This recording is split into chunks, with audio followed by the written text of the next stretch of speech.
She was 19, a girl in a war zone, lying flat on her back with her blood soaking into the dirt. She couldn't move her right leg, couldn't call for help, couldn't even cry. Her whole unit had gone silent. But her dog was still there, and that's the only reason she was still breathing. Let me take you back to where it all began. My amazing friends and family, welcome back to another story. If you're ready to enjoy this heartwarming one, please subscribe and let me know where you're watching from. I truly love seeing your names and places. And don't forget to explore more beautiful stories here on the channel. Now back to the story.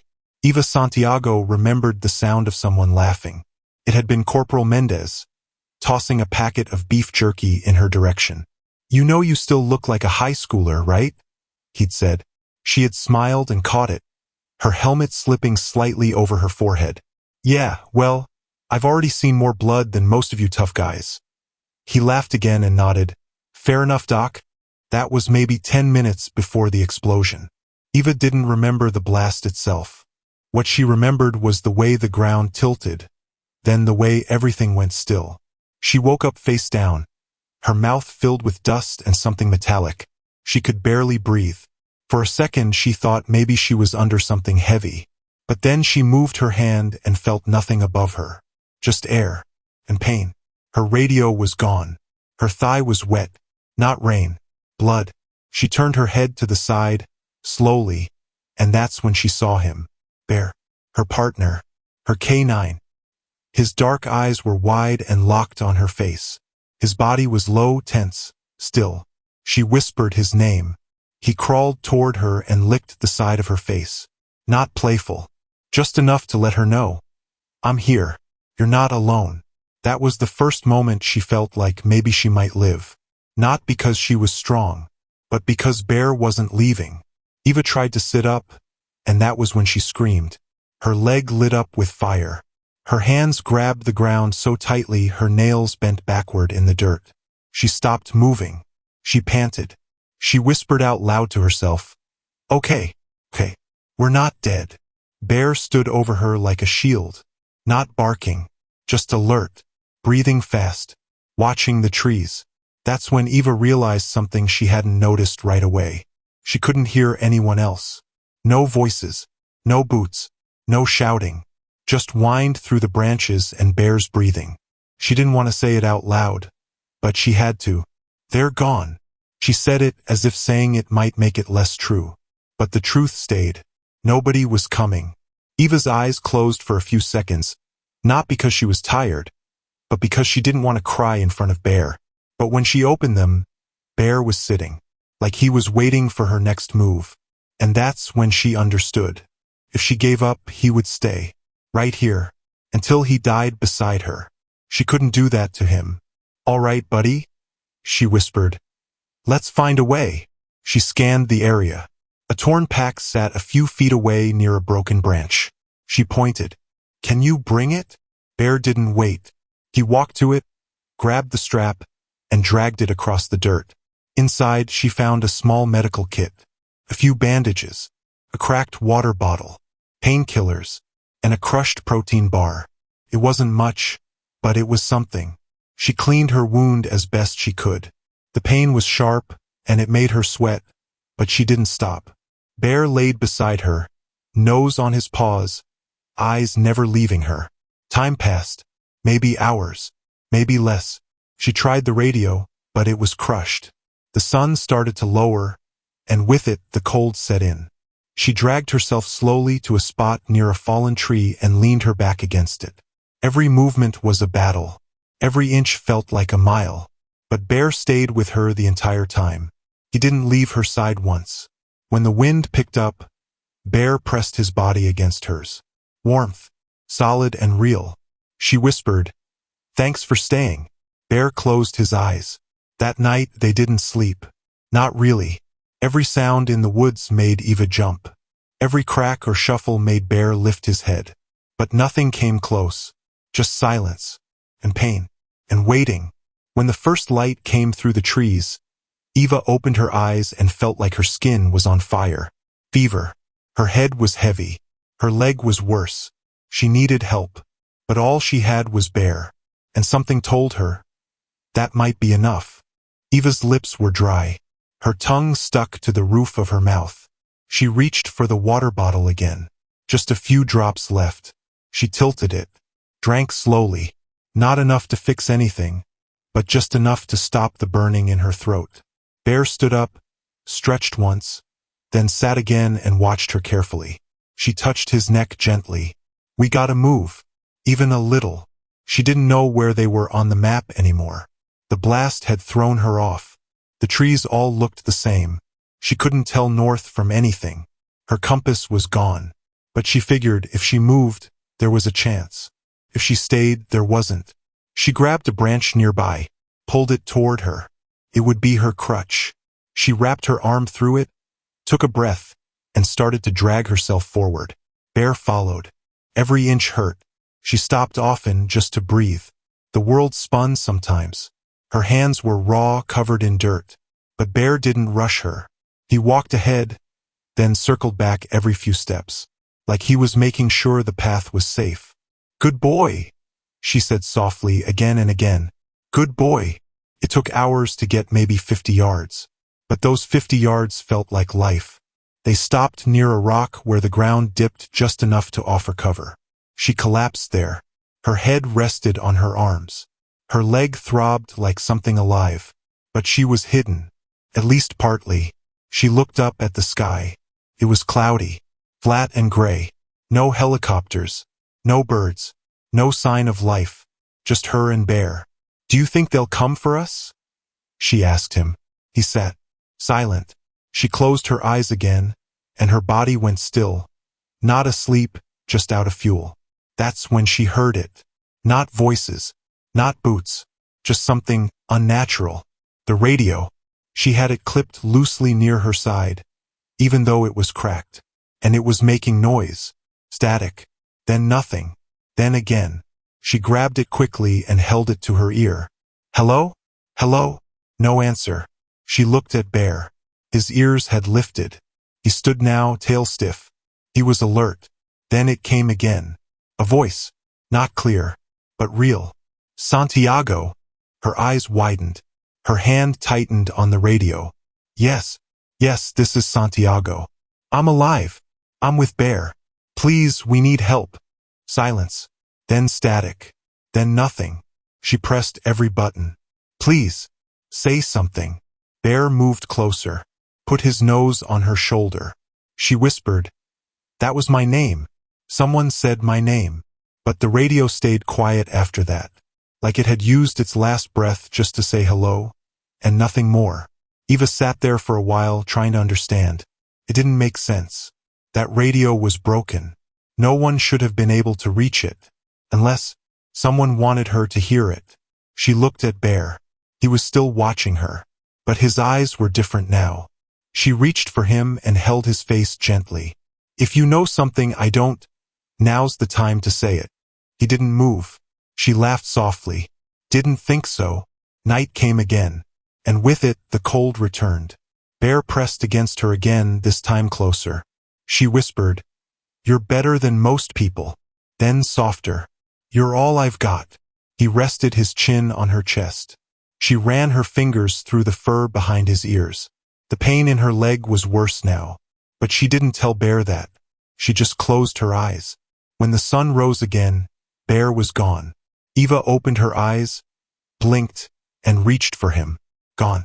No, she said softly, heart racing. She tried to sit up, looked around. Bear. Her voice cracked. Panic hit her like a wave. What if something took him? What if he left? No, no, no. You promised. Tears came now, hot and heavy. But just as she tried to crawl forward, he returned, out of the brush, dragging something in his mouth. A small cloth satchel. Eva stared. He dropped it in front of her, then sat. She pulled it open with shaking hands. Inside was a photo. A woman, in uniform, another medic. Behind it, handwritten on a scrap of paper, just one line. If you're reading this, it means they left you too. Eva stared at the photo, then back at Bear. How did you find this? He didn't answer, just lowered his head, resting it near her arm. She held the photo close. Another medic. Another person who had been here. And maybe another person left behind. The pain in her leg didn't go away, but something else replaced it. A kind of slow fire. Not anger. Not yet. Just a feeling that none of this was by accident. Something bigger was happening. And Bear? He knew more than she did. Eva held the photo tight in her hand like it might disappear if she blinked. The woman in the picture looked tired, but not weak. Her smile was faint, worn, like someone who had learned not to expect happy endings anymore, but still tried anyway. Eva looked at Bear. He was staring at the tree line again. He didn't growl. He didn't move. He just watched, quiet, still, ready. She spoke, half to him, half to herself. She was here. That's what this means, right? She was out here like us. And no one came. Bear didn't turn his head, but Eva felt his body press slightly against her side. It was a small thing, but it said enough. She carefully folded the photo and paper, tucked them into her vest pocket, and leaned her head back against the tree behind her. Her body was screaming. Every joint, every muscle, her head pounding from fever. But she was thinking now, not just surviving. Thinking, this wasn't a random ambush. This wasn't just bad luck. Someone had sent her team out here. Someone knew the path. Someone knew there wouldn't be backup. And now she had a note in her pocket that said it had happened before. She closed her eyes and said softly, "If you knew I'd be left too, then maybe you knew I'd still be breathing." Bear moved suddenly, just a step forward. His body low now, ears sharp. Eva tensed. "What is it?" No answer, of course. But Bear crouched lower, then moved 2 steps to the right, then froze. Eva waited, and then she heard it. Not footsteps, not talking, just metal. That quiet, careful sound of gear being moved without wanting to be heard. She held her breath. Someone was out there. Not a rescue. No call. No voice. Just slow movement. Bear didn't growl. He didn't bark. He didn't move again. And neither did she. Not for a long time. Whoever it was never stepped into view. Maybe they were just watching. Maybe they left. Or maybe they were still there, waiting for her to move first. She whispered to Bear, "We can't stay here." The pain in her leg was worse now. She could feel the heat coming off it. Her sock was soaked again. Infection. She knew it. And no antibiotics left. But she couldn't let that be the thing that took her. Not after everything. She pulled herself together slowly, grabbed the branch again, tightened her fingers around it. She looked at Bear. "Lead the way." He looked back at her, then started walking. The next few hours blurred. Eva dragged herself, then paused. Dragged again. Sometimes she used her good leg to push. Sometimes she used her elbows. Every time she thought she couldn't go any farther, Bear would stop and look back at her like he was asking, "You good?" And somehow she found one more push in her. They reached a small slope, and Eva slid down it slowly on her side, trying not to scream. When she reached the bottom, she lay still for a long time, her eyes squeezed shut. Then she felt something wet on her fingers. Bear, licking her hand. She opened her eyes and managed a smile. "I'm okay," she whispered. "Just buying myself a minute." He sat again, tail tapping the ground once. They stayed in that small ditch until night came. Eva didn't light anything. No fire. No light. Just silence and the sound of her breathing. Until the radio made another sound. She froze. It wasn't static this time. It was a voice. Soft. Familiar. "Eva." Her chest tightened. Her mouth dropped open. "Mom." The voice spoke again. "If you ever hear this, come home. No mission is worth your soul." Eva burst into tears. No shame. No holding back. It was a recording. Her mother's voice. Somehow, it had been patched into her radio. It didn't make sense. She hadn't told her mother where she was. Couldn't have. But someone had. Someone wanted her to hear this. Bear moved closer, curled beside her, pressed his face to her shoulder. Eva held the radio close to her chest like it was a child. She whispered, "I don't know what's going on, but I'm not giving up." Bear didn't move. But he stayed close, closer than ever. By morning, Eva couldn't move her leg anymore. It was twice its size now. The pain made her dizzy. She looked at Bear. She knew she was slowing them down. She reached for the satchel, pulled out a pen from her vest, tore a scrap from the note. She wrote, "Still alive. Eva Santiago. Follow Bear." She folded it, then reached for Bear's vest. She tucked the note inside the side pouch. She held his face in her hands and whispered, "You're gonna find someone, and when you do, you bring them back here. Please, please." Bear didn't move. He just stared, like he understood. She pointed to the trees. "Go." He didn't, not at first, but she kept pointing. "Go, Bear. Go now." Finally, he turned and ran. Eva broke. She let herself cry harder than she ever had. The silence that followed him was worse than anything, because now, she really was alone. For the first time. No sound, no warmth, just the thought he might not come back. And that thought stayed with her, through every minute, of every hour, that she waited. Eva couldn't tell how long she'd been alone. The sky hadn't changed much, but her body told her time was moving. Her hands were colder now. Her leg didn't just hurt. It felt far away, like it wasn't fully part of her anymore. She touched it once, gently. The skin felt hot. The heat scared her more than anything. She'd seen this before. Infections that start fast. Infections that don't wait. Infections that don't care if you're 19 or 90. She tried not to panic. She focused on breathing, on staying awake. She thought about her mother again. Not the voice from the radio. Her real voice. From childhood. From the kitchen back home. "Baby, if you feel lost, stay still. People get more lost by running too fast." Eva smiled through the pain. "I'm staying still, Ma," she whispered. "See? You'd be proud." Then the quiet started to feel heavier, thicker. And that's when the doubt crept in. What if Bear didn't find anyone? What if he got hurt? What if no one believed him? What if no one cared? Eva looked at the trees again. Still nothing. She took the protein bar out of her pocket. It was melted, squished. She chewed it anyway.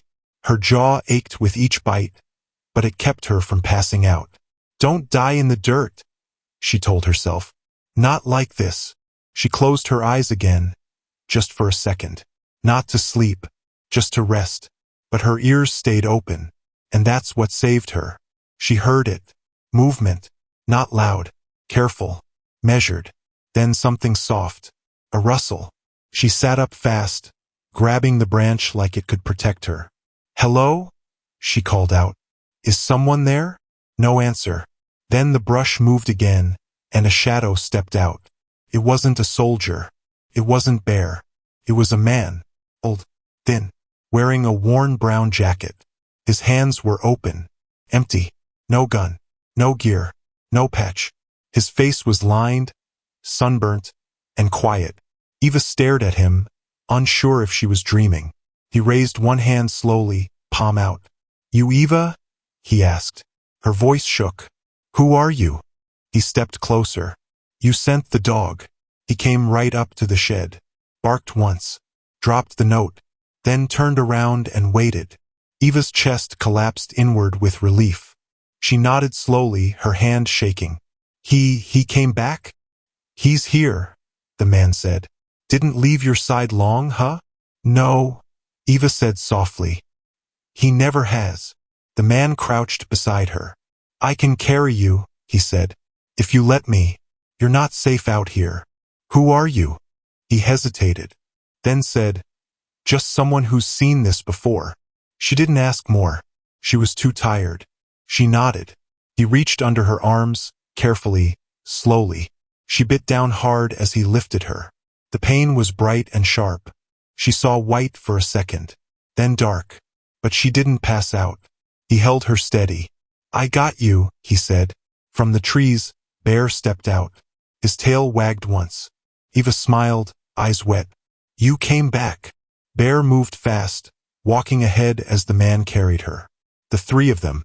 A stranger, a girl half-conscious, and a dog that refused to give up, moved deeper into the trees. The walk wasn't long, but every step felt like it took a year off her life. Her head lolled to the side. She couldn't keep her eyes open the whole way, but she stayed awake enough to notice when the trees thinned and a small wooden shed appeared in front of them.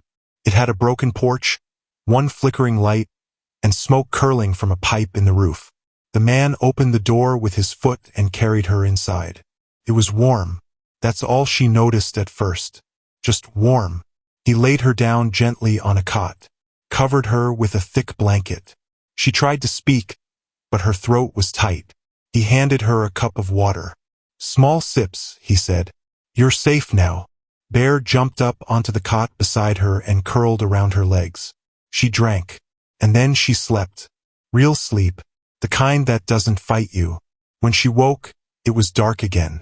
A small fire cracked in the corner. The man sat nearby drinking tea. Eva sat up slowly. Bear stirred but didn't wake. The man looked over. "Still with me?" She nodded. "Still me. Good. What is this place?" He looked around. Nowhere. And that's what makes it safe. "Who are you really?" He was quiet. Then he said, "My daughter." Her name was Lena. She was a medic. Just like you. Eva sat up straighter. "She was left behind," he continued. "Didn't even get a letter. I found her journal months after they declared her dead. A man who owed me a favor smuggled it out." Eva swallowed hard. "I'm sorry." He looked down. "Me too." Then he pointed to the table across the room. She turned her head. A table covered in papers. Letters. Photos. Dog tags. Dozens of faces. Some marked with red. Some with nothing at all. One of them was hers. Eva Santiago. Crossed out in red ink. She froze. Her voice was thin. "They already think I'm dead." He nodded once. "That's why I don't use a name anymore." Eva's hands shook. She looked at Bear. He was watching her now. She reached out and touched his head gently. "You saved me again," she whispered, then looked back at the man. "Why are they doing this?" He stood slowly, walked to the window, looked out. "Because the truth is hard to hide, and medics see everything."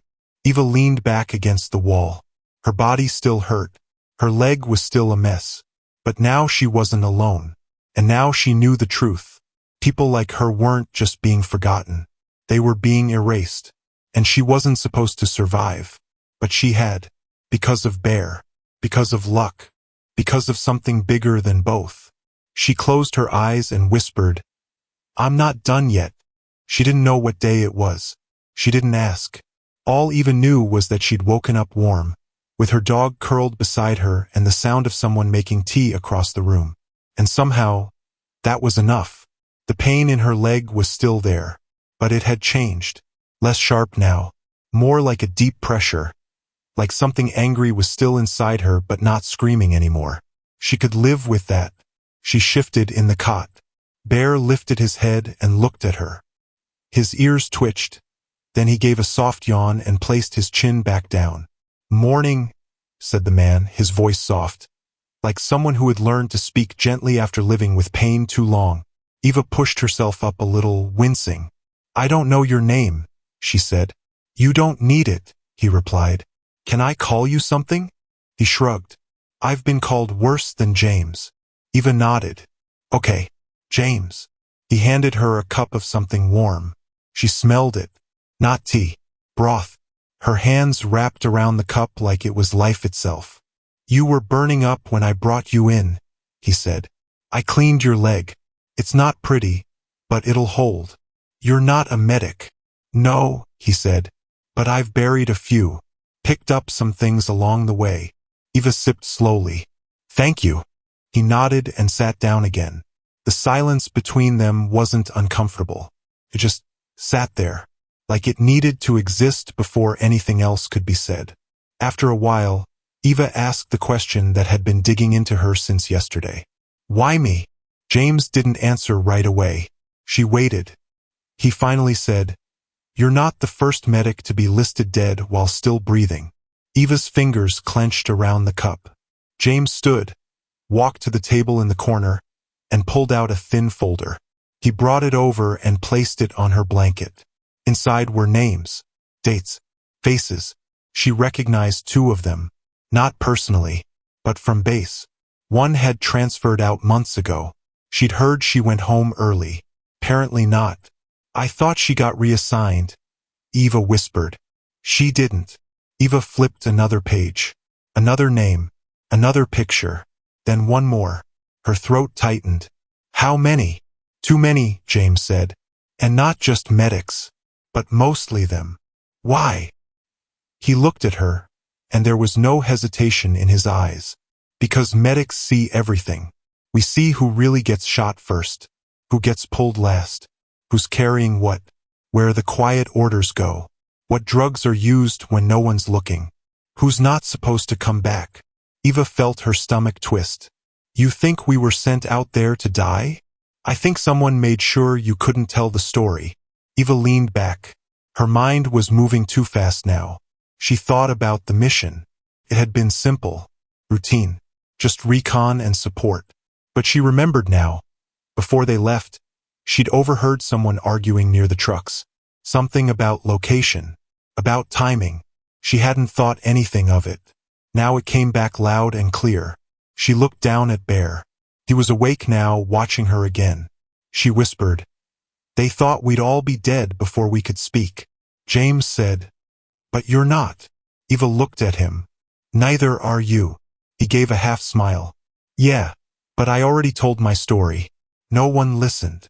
Maybe they'll listen to mine." "You sure?" "No," she said. "But if I don't tell it, who will?" The next few days passed slowly. James helped her clean the wound. He gave her old clothes. Nothing military. She couldn't afford to be seen in uniform now. Bear stayed close, only leaving to check the perimeter and always coming right back. They didn't talk much, but they didn't need to. When they did, it mattered. On the 4th day, Eva finally walked without help, just across the room. But she did it. James didn't cheer. He just nodded. And that was better than cheering. That night, Eva couldn't sleep. She sat by the fire, holding the photo Bear had found.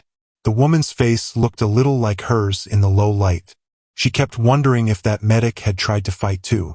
If she'd been as scared. If she'd made it this far before everything gave out. Bear laid beside her, head on her foot. She spoke without looking up. "What do I do now?" James didn't answer, but he did walk over and place something in front of her. A radio, a working one. Eva stared at it, then looked up at him. "Who would I call?" "Not who," James said. "What?" He pointed to a list. Frequencies. Most of them scratched out. One was circled. "No names," he said. "Just listen.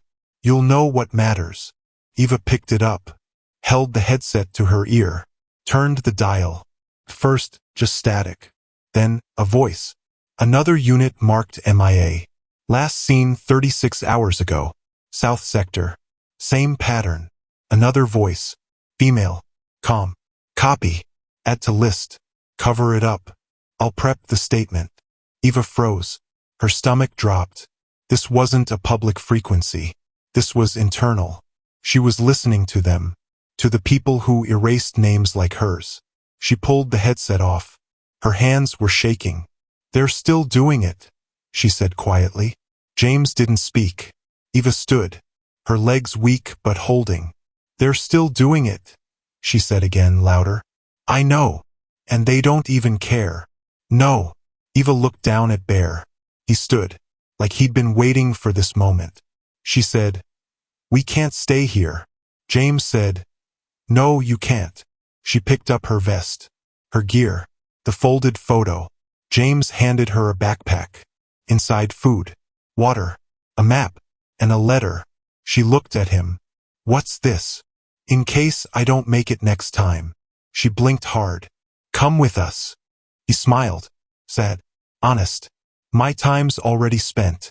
But you've still got yours." Eva swallowed. She leaned forward, hugged him. It was awkward, but real. He didn't pull away. When they broke, Bear nudged James's leg. The old man laughed. "Yeah, you too, hero." Then he turned back toward the fire. Didn't look up again. Eva opened the door, stepped into the dark. Bear followed. The wind hit her face, and this time, she walked forward, on her own 2 feet. The road wasn't a real road, more like an old path flattened by time and forgotten. No tire marks, no tracks, just dirt and leaves and a silence that sat heavy in the trees. Eva walked with a limp. Every step made her jaw clench, but she didn't stop. Not once. She had Bear on her left, walking slow beside her, close enough to touch. She carried a small pack James had given her. Inside was the folded note, the photo, the map, the frequency list, and a second radio. Fully charged. She hadn't touched it since that night. The voices still echoed in her head. Another unit marked MIA. Cover it up. Prep the statement. That wasn't just war. That was planning. Eva didn't say a word as she walked. Bear didn't make a sound either. But they knew. They were being followed. Not by footsteps. Not by voices. By something deeper. The kind of quiet that didn't just feel empty. It felt watched. 3 hours passed before Eva stopped. She sat on a large stone near a tree split at the middle. She rubbed her knee gently. Her fingers trembled a little. Bear stood facing the woods. His ears twitched once. Then twice. She reached into her pack and pulled out the map. James had circled a spot. An old tower. Abandoned. 2 days on foot. Maybe 3. But it was high. High enough for a signal. Maybe strong enough to send out a truth that someone couldn't bury. She folded the map again and looked at Bear. "You good?" she whispered. He didn't look back. He was focused. She followed his gaze. Nothing. No movement. But Eva knew now. Silence didn't mean safety. She reached over and touched his back gently. "We keep moving." He responded with one small step forward. And then they walked again. That night she didn't light a fire. She ate quietly under a rock overhang, watching the tree line. Bear stayed close. When she slept, it wasn't deep. Her body rested. Her mind didn't.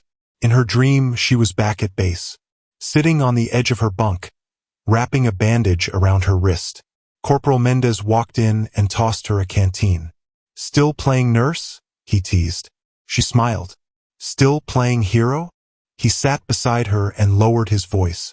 "You ever think we're not being told everything?" She looked at him. "What do you mean?" He shrugged. "I mean, someone keeps changing the mission briefs. No one explains anything anymore. One day it's recon, next day it's cleanup. Last week we dropped supplies in a sector we weren't even supposed to enter." Eva's stomach turned. In the dream, she leaned forward. "You think they're hiding something?" "I think..." He paused. "I think maybe we've seen too much." Then he looked her dead in the eye. "Be careful, Doc." And the dream ended. Eva woke up with sweat on her forehead. Bear was already standing. His eyes were locked in one direction. He didn't move, didn't twitch. She sat up slowly and followed his gaze. There it was. A shadow. Human-sized. Not close, but there. Watching. Eva didn't move. She didn't breathe. She just stared. Bear growled low and steady. Then the shadow stepped back and disappeared. Eva stood. Her whole body ached, but she stood. "We're not alone," she whispered. Bear looked up at her, waiting. She picked up her pack and tightened the straps, then nodded once. "Let's move." They traveled through the next day with faster steps. Pain be damned. Fear doesn't always scream. Sometimes it just pushes. When they reached the edge of the next hill, Eva stopped. In the distance, she saw it. The tower. Tall. Rusted. Half collapsed. But still standing. She smiled. A real one. Tired but real. "We're close." Bear barked once. Soft. Not alert. Just happy. She rubbed his head gently. Then they kept going. But something changed as they neared the tower. The woods got quieter. Birds stopped. Even the wind slowed. Then a sound. Clear. A radio. From the trees. Not hers. Someone else's. Close. Too close. She dropped low. Motioned for Bear to stay. They crouched in the brush. Waiting. Then a voices. Real. Human. Male. Confirmed. She's alive. Dog with her. Both. Heading to the tower. Eva's heart stopped. They weren't guessing. They knew. She looked at Bear. He looked back. His eyes didn't ask what to do. They asked when. She leaned close and whispered, "Not yet." They waited, watched, let the voices fade. Then she turned. New direction. No tower. Not now. They needed time. She opened her pack, pulled out the second radio. She spoke into it, low and careful. "This is Santiago. I have evidence. I have names. They tried to erase me. I'm not erased." She paused, then added, "If anyone's listening, I'm still here." She turned it off, clipped it back, then whispered to Bear, "Now we run." And they did, straight into the dark. They didn't run fast. Eva couldn't. Her leg wouldn't let her. But they moved steady. No stopping. No talking. Bear led the way, weaving through trees and over small dips in the ground like he already knew the safest line. She stayed close. Her pack was heavy. Her heart was heavier. She was scared. Not the kind of fear that screams, but the kind that sits cold in your chest and makes your hands shake. She didn't know how long they had, or how close the men were, but she knew one thing for sure. They weren't here to help. They were here to finish what someone else started. Eva gritted her teeth and pushed through the pain. Bear stopped once, ears up. Eva ducked behind a tree and waited. Footsteps. This time they were real, clear, measured. Not close, but not far either. Eva whispered, "We keep going." Bear moved first. They broke through the brush and found a small stream. Shallow but moving. Eva stepped into it without a word. She let the water soak her boots and legs. Let it wash away their trail even for a little. Bear followed without hesitation. They walked in the stream for what felt like an hour, until her leg gave out. She didn't scream. She just fell forward and hit the rocks with a sharp gasp. Bear turned instantly, came to her side. Eva rolled to her back, breathing hard. "I'm okay," she whispered, though she wasn't. She sat up slowly, water dripping from her hair, hands trembling. Bear didn't move, just waited. That's what he always did. Waited until she was ready again. She touched his face. "You're not just a dog." He blinked once. She smiled. "You're the reason I'm still alive." They rested under a bridge. Low and old, with vines hanging down. The kind of place no one would check right away. Eva used her pack as a pillow. She laid on her side. Bear curled behind her. She listened to the sound of the stream, then to her own heart, then to the silence again. She woke to a voice. Not in her ear. In the radio. "This is Echo Command. Copy?" Eva's eyes snapped open. She reached into her pack and pulled out the radio. She didn't speak yet. She listened. The voice again. "Field unit found signs of movement. Footprints. Blood." Eva held her breath. Then another voice. Deeper. "Calm. Keep searching. Don't engage unless you're sure." "Copy." Then silence. Eva turned the radio off. Her hands were shaking again. "They're everywhere," she said. Bear was sitting now, tail still, head low. Eva looked at him. "Can we trust anyone?"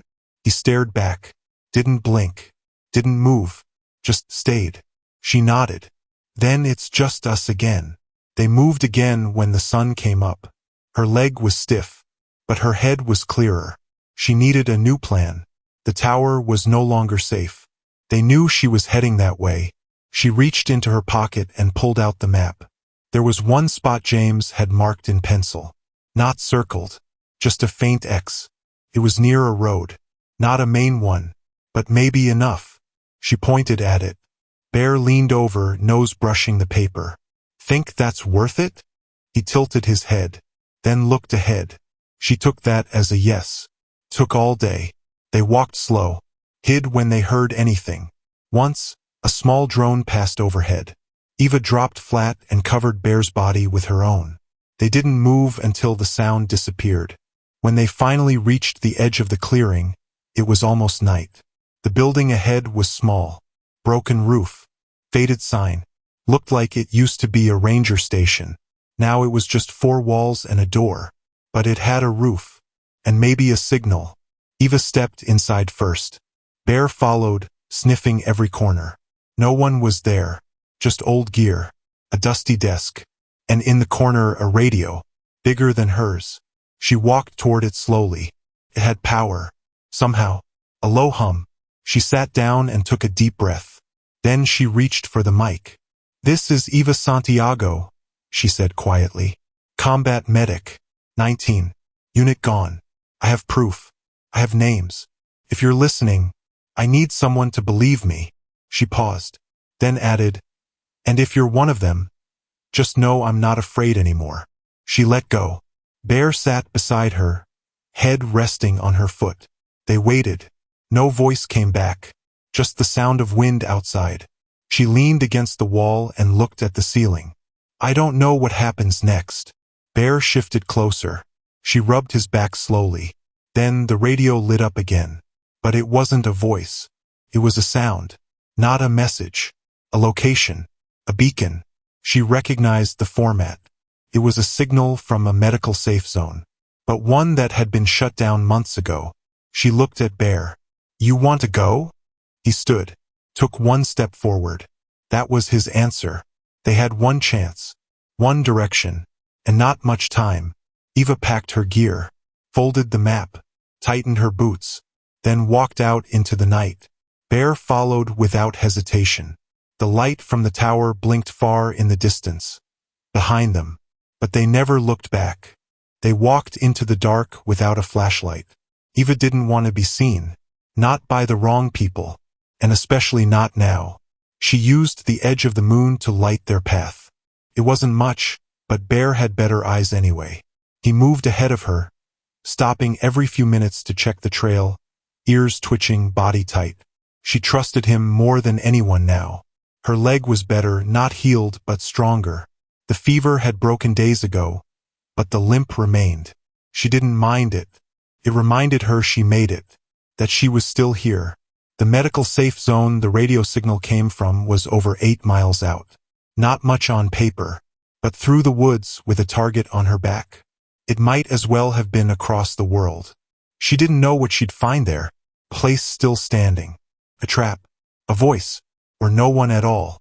But she had to go. If someone sent that signal, they wanted to be heard. And she was ready to listen. They moved through the trees with quiet steps. No talking. Just hand signals and instinct. The way soldiers move when they know they're not alone in the dark. At one point, Bear stopped, stared off to the left, then looked back at her and didn't move. Eva froze. Her hand slowly reached for the side of her pack. Not for a weapon, but for the mirror James gave her. Small, scratched, enough to see without being seen. She held it out, turned it gently, and saw a reflection. 2 shapes, not far, not speaking, but searching. She pulled back, heart pounding. She leaned toward Bear and whispered, "They're here too." He didn't move. She took a breath, then pointed to the slope behind them. Steep, rocky, but if they got over it, they'd lose the trail. Bear moved first. She followed. They didn't look back. By dawn, her body ached like she'd been punched from every angle, but she kept going, because she could see it now, through the trees, the edge of a clearing, and beyond it, the building, the safe zone, or what was left of it. She stopped. So did Bear. It looked like a shell, half-collapsed walls, one broken flag still hanging from a pole. But the signal had come from here. She stepped forward slowly, Bear beside her. They crossed the clearing, reached the front door. She knocked once. No answer. She opened it, and found a single light still on inside. It buzzed gently, flickering. The hallway was narrow, empty. She stepped in. Bear followed, nose low, tail still. Every room they passed was abandoned. Beds still made. Cabinets full. Not looted. Not messy. Just left. Like someone walked out and never returned. She turned a corner and stopped. At the end of the hall, one door was slightly open. She stepped to it, pushed it with her foot. Inside was a man, alone, sitting at a table. Old, unshaven, eyes tired. He didn't flinch when she entered, just looked up. Been waiting. Eva froze. You sent the signal. He nodded. Why? He leaned back. Because people like you are the only ones that still tell the truth. Eva stepped inside. Who are you? Name's not important. Not anymore. She looked around. The room was filled with files. Medical logs. Photos. Records. She whispered, "How long have you been here?" "Long enough to know no one's coming." Eva stared. "You were a medic?" "Still am." She sat slowly. "Why send a signal now?" He looked at her, not hard, just honest. "Because I heard your voice." Eva's throat tightened. "You're not the first they tried to bury. You're just the first that came back louder than they expected." She didn't know what to say. He stood, walked to the wall, pulled down a box. Inside, tapes. He placed one in front of her. "Your mission." The audio. From the drone above. Eva's hands trembled as she picked it up. "You had this the whole time?" He nodded. "They told the world your unit was lost in a natural blast. But I have the recording. It wasn't an accident. They called it in." She felt her stomach drop. "They sent us to die. They sent you to disappear." Eva looked at Bear. He sat calmly, eyes watching both of them. She looked back at the man. "What do I do with this?" He leaned in. "You do what they never expected." Eva nodded. "I tell the truth." Night fell again. She sat outside the building with Bear, holding the tape, staring at the stars. Her voice was soft. "They don't get to write the ending." Bear rested his head on her foot. And for the first time in days, she smiled without pain. She didn't sleep that night. She sat against the wall with her knees pulled close, the tape still in her hand. Bear was asleep beside her. His breathing was slow, deep, like he finally trusted the ground they were on. She didn't. Eva stared at the floor for a long time, then slowly turned her eyes toward the man sitting in the corner. He hadn't moved either. His name still didn't matter, but his silence had weight. "You think they'll come here?" she asked softly. He looked up. "Maybe. They heard me, didn't they?" He nodded. "That signal reached far. Farther than you think." Eva looked down at the tape. "So, now what?" He leaned forward in his chair. "Now you decide if you run or you fight." "I'm not a soldier." "You didn't need a gun to survive this long.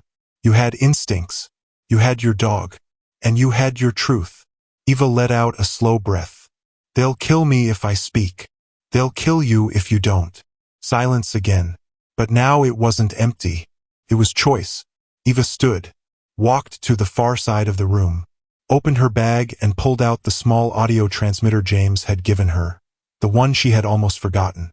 She held it up. "This still work?" The man nodded. "Yeah, enough for one shot." She placed the tape beside it. "You know how to copy it?" "I do." "Then help me." The next morning they worked in silence. The old man transferred the audio onto the transmitter's internal drive. It was slow. The machines were outdated. But they worked. Eva rewrote her statement, the one she wanted to send. Short, clear, truth. Her voice, shaking only once, said, "This is Eva Santiago, Combat Medic, 19. Unit Alpha 3-2. All members declared dead." "That's a lie. We were sent to a location pre-targeted for a classified strike. We were never meant to return. I have the audio from the drone that proves it. The truth doesn't die with silence. It lives when we speak." She saved the file. The man looked at her. "You sure?" She nodded. "Send it." The message left the tower just after noon. It bounced off 3 old satellites still in range. They'd only know if it landed in a day or two. But now it was out there, and Eva felt something lift. Not her fear, but her silence. It was gone, and in its place something heavier. Responsibility. They packed that night. The old man didn't ask. He just helped her load supplies, refill Bear's water pouches, and fold the map again. "You should leave by morning," he said. "They'll come." Eva nodded. "We won't stop moving." He opened a drawer, pulled out a photo. It was a woman, younger, smiling. She looked like him. He handed it to Eva. "My daughter, Lena. She was the first. You remind me of her." Eva held the photo close. "I'll remember her." He smiled, but it didn't reach his eyes. I think she'd like that. When they stepped outside, the air was cooler. Bear stood at her side. Gear ready. Eyes sharp. She looked at the sky. No stars tonight. Just dark. And cloud. They walked. Down the path. Into the unknown again. But this time, Eva didn't feel hunted. She felt awake. 2 days passed. Then 3. The message reached someone. A small military channel out of Arizona intercepted the transmission. Then 2 others picked it up. Then a private outlet. Then a journalist. Then a family who had a daughter that had once served beside Eva. Then it went public. Not viral. Not loud. But it spread. Quietly. Carefully. Until someone in command saw it. And that's when the real danger returned. Eva didn't know the message had reached anyone. Not yet. She and Bear were resting near a small farm when she saw the man on the bike. He was coming fast. He wasn't military. He wore a red windbreaker and carried nothing but a small messenger bag. He stopped when he saw them. You're her, he said. Eva froze. Who? The medic, he said. Eva Santiago. You're the one they tried to bury. Eva stood. Who are you? Doesn't matter, he said. But they're coming. Who? He looked back over his shoulder. Military. Not official. Dark team. Eva clenched her jaw. How do you know? I heard your message, he said. So did others. They can't stop it now. But they'll try to stop you. Eva looked at Bear. Then back at the man. He handed her a note. This is a safe house. North route. For miles. They're waiting. Who's waiting? He stepped back. People who believe you. Then he turned and rode away. She held the note tight. Her chest felt like it might burst. People believed her. People were waiting. But danger was right behind her. She turned to Bear. You ready for one more? He tilted his head. Then moved forward. She smiled. Tired. But certain. They walked again. Not because they had to, but because it was time. They followed the directions on the note exactly. No shortcuts. No guesses. Eva moved with the kind of caution you only learn after being hunted, after learning the cost of trust. But this time something felt different. It wasn't just survival now. It was purpose. Bear stayed close. His steps were quieter than hers. His eyes scanned every shadow before they stepped near it. He knew how close they were to something new. When they reached the edge of the road, Eva stopped. There was an old wooden fence ahead, covered in ivy, broken in places. Just beyond it, a house. Small, flat-roofed, weather-worn, but alive. Smoke from a chimney. A wind chime barely moving. One flickering porch light. No guards. No gates. No threats. She looked at Bear. He looked back. She whispered, Let's see if it's real. She stepped up to the door and knocked once. No sound inside. Then it opened. A woman answered. Late 30s. Plain sweater. Kind eyes. She didn't say hello. She didn't ask who Eva was. She just stepped aside and said, Come in. Eva did. Bear followed. Inside was quiet. Warm. A low radio played music. Soft. Instrumental, almost like it didn't want to disturb anything. The woman led her down a hallway. In the back room, 3 people sat around a small table. 1 man. 2 women. All quiet. All watching. Eva stopped in the doorway. No one spoke right away. Then the older woman at the table stood and said, You made it. Eva nodded once. Is this safe? As safe as anything can be, the woman said. But we don't stay long. Eva stepped inside. Bear stayed close. The man at the table pulled out a chair. Eva sat. She placed the tape on the table. This is the truth, she said. They erased us. I'm not the only one. The man nodded. We know. He placed a file beside hers. Then another. Each one had a name, a face, a story. She opened one.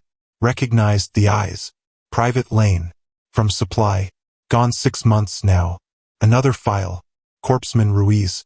Also declared unrecoverable. But she wasn't. None of them were accidents. Eva looked at them. What are we doing with these?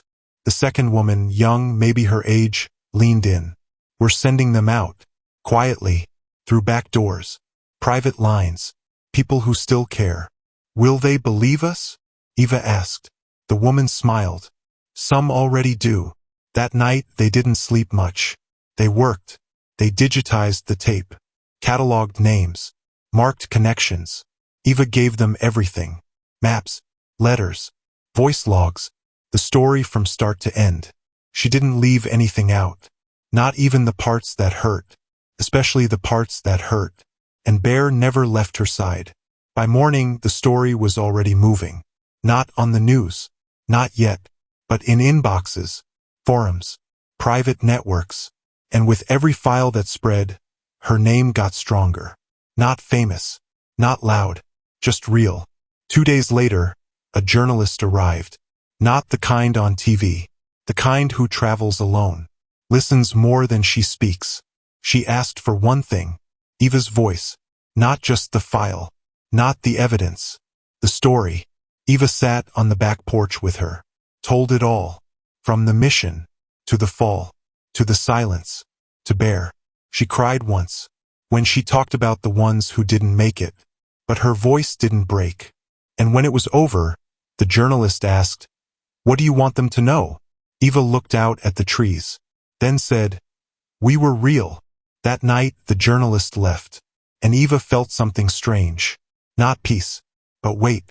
Like she'd handed off something too heavy to carry alone. And now it was finally in motion. The next morning, Eva stood at the edge of the property. Backpack full. Bear beside her. The woman from the door, the one who had let her in, stood beside her again. "You don't have to go," she said. Eva smiled. "I know. But you're still leaving. I think I need to see home again." The woman nodded. "If you ever need a place." Eva nodded back. "I'll remember." She looked at Bear. "You ready?" He moved forward without hesitation. They walked down the road. Not fast. Not running. Just moving. Free. She didn't know what came next. But that didn't matter. The truth was out. Her voice was heard. She was alive. And someone believed her. Miles down the road, Eva stopped. She looked back once. No one there. Just trees. Silence. And memory. She crouched down beside Bear. Ran a hand down his back. Smiled. And whispered, "We weren't supposed to make it, huh?" Bear looked up at her. Tail still. Calm. She nodded. "But we did." And they walked on. Thank you to my amazing family for staying with me until the end of this story. Your support means the world to me. If you enjoyed this journey, I just know you'll love what comes next. I've prepared something even more exciting and surprising that I can't wait to share with you. Just click on the end card appearing on your screen right now to watch the next one.